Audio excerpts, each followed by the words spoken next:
Hi കൂട്ടുകാരെ, എല്ലാവർക്കും പുതിയൊരു കഥയിലേക്ക് സ്വാഗതം. എൻ്റെ പേര് അശ്വതി. എനിക്കിപ്പോൾ വയസ്സ് 30 ഉണ്ട്. ഒരു 8 കൊല്ലം മുമ്പ് നടന്ന ഒരു കഥയാണ് ഞാൻ നിങ്ങളോട് പറയാൻ പോകുന്നത്.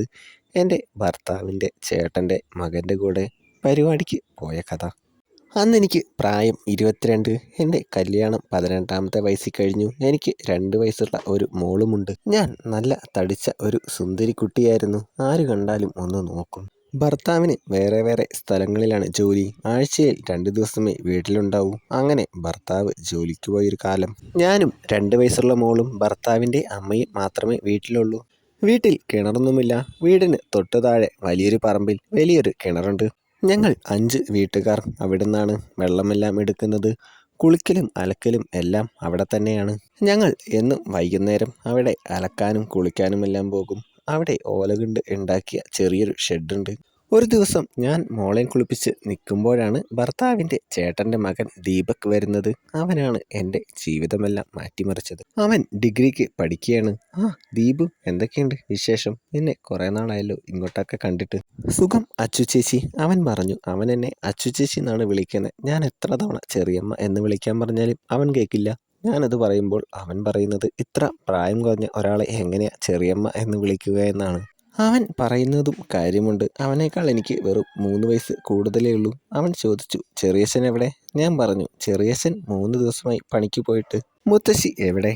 അവൻ ചോദിച്ചു. ഞാൻ പറഞ്ഞു, വല്യച്ഛൻ്റെ വീട്ടിൽ പോയി, ഇപ്പം വരും, നീ അകത്ത് കയറിയിരിക്കുക. അവൻ ഉള്ളിൽ കയറി ബാഗെല്ലാം വെച്ച് കുറച്ച് കഴിഞ്ഞ് വന്ന് കൊച്ചിനെ കളിപ്പിച്ചുകൊണ്ടിരുന്നു. കുറച്ച് കഴിഞ്ഞപ്പോൾ അവൾ ഉറങ്ങിപ്പോയി. അപ്പോഴേക്കും അമ്മയും വന്നു.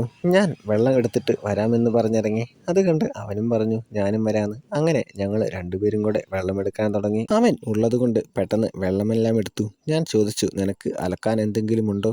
അവൻ പറഞ്ഞു, ഞാൻ ഇട്ടുകൊണ്ട് വന്ന ഡ്രസ്സ് മാത്രമേ ഉള്ളൂ.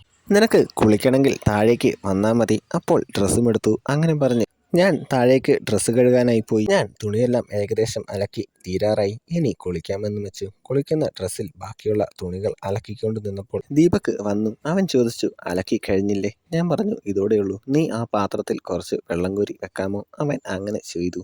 ഞാൻ ചോദിച്ചു, നീ എപ്പോഴാണ് പോകുന്നത്? ഞാൻ ഇപ്പോൾ വന്നതല്ലേ ഉള്ളൂ, അപ്പോഴേ പറഞ്ഞയക്കാൻ പോവുകയാണോ? അതല്ലടാ, ചെറിയച്ഛൻ വരാൻ കുറച്ചുകൂടെ വൈകും. നീ അതുവരെ ഉണ്ടെങ്കിൽ കൂട്ടിന് ഒരു ആളായല്ലോ. എനിക്ക് വെക്കേഷനാണ്. എന്നാൽ നീ ചെറിയച്ഛൻ വന്നിട്ട് പോയാൽ മതി. അലക്കിയ തുണികളെല്ലാം ഒരു പാത്രത്തിലിട്ട് തിരിഞ്ഞു നോക്കിയപ്പോഴാണ് ഞാനത് ശ്രദ്ധിച്ചത്. അവൻ്റെ നോട്ടം പഴങ്ങളിലാണ്. ഞാൻ അത് ശ്രദ്ധിക്കാതെ പോലെ നിന്നു. ഞാനും ഹസ്ബൻഡും തമ്മിൽ 12 വയസ്സിൻ്റെ വ്യത്യാസമുണ്ട്. അവൻ നല്ല ചെറുപ്പമാണ്. ഞാൻ കുളിച്ചിട്ട് നിനക്ക് കുളിക്കാം അങ്ങനെ പറഞ്ഞ് ഞാൻ ഓലപ്പുരയിലേക്ക് കയറി. ഞാൻ കയറിയിട്ട് പുറത്തേക്ക് നോക്കി. അവൻ അവിടെ തന്നെ നിൽപ്പുണ്ട്. അവൻ വല്ല പരിപാടിയും നടത്തുമോ എന്ന് ഞാൻ ചെറുതായി ഒന്ന് ശങ്കിച്ചു. അവൻ കുറച്ച് മാറി ഒരു മരത്തിൻ്റെ മറവിലേക്ക് പോയി. ഇപ്പോൾ എനിക്ക് അവൻ്റെ മുഖവും ഷോൾഡറും മാത്രമേ കാണാമുള്ളൂ. ഞാൻ കുറച്ച് കഴിഞ്ഞ് നോക്കുമ്പോൾ അവൻ്റെ ഷോൾഡർ വല്ലാതെ ഇളകുന്നുണ്ട്. എനിക്ക് മനസ്സിലായി അവൻ എന്ത് ചെയ്യുവാന്ന്. ഞാൻ ഒന്നും അറിഞ്ഞതായി ഭാവിച്ചില്ല. കുറച്ച് കഴിഞ്ഞപ്പോൾ ഞങ്ങൾ വീട്ടിലേക്ക് പോയി. അങ്ങനെ സമയം രാത്രിയാവാറായി. കുറച്ച് കഴിഞ്ഞപ്പോൾ മോള് ഉറങ്ങി. ഞാൻ അവളെ അമ്മയുടെ അടുത്ത് കൊണ്ടുപോയി കിടത്തി. പിന്നെ ഞങ്ങൾ സംസാരിച്ചിരിക്കുകയായിരുന്നു. പെട്ടെന്ന് പുറത്ത് വല്ലാത്ത മഴ പെയ്യാൻ തുടങ്ങി. തുണികൾ എല്ലാം പുറത്ത് കിടക്കുകയായിരുന്നു. ഞാൻ എണീറ്റ് പുറത്തേക്ക് ഓടി. അവനും എൻ്റെ പിന്നാലെ വന്നു. രണ്ടാളും പെട്ടെന്ന് തുണികളെല്ലാം എടുത്തു. അപ്പോഴേക്കും പെട്ടെന്ന് കരണ്ടും പോയി. നല്ല മഴയായിരുന്നു. രണ്ടാളും പെട്ടെന്ന് വിറകുപുരയിലേക്ക് കയറി. തുണികളെല്ലാം അവിടുത്തെ അഴയിലിട്ടു. തുണികളെല്ലാം ഇന്നിവിടെ കിടക്കട്ടെ, നാളെ നേരം വെളുത്തിട്ട് എടുത്ത് പുറത്ത് വിരിച്ചിടാം. അങ്ങനെ പറഞ്ഞ് ഞാൻ പുറത്തേക്ക് നടന്നു. അവൻ വാതിക്കൽ നിൽപ്പുണ്ടായിരുന്നു. ഞാനത് കണ്ടില്ല. ഞാൻ അറിയാതെ തട്ടി.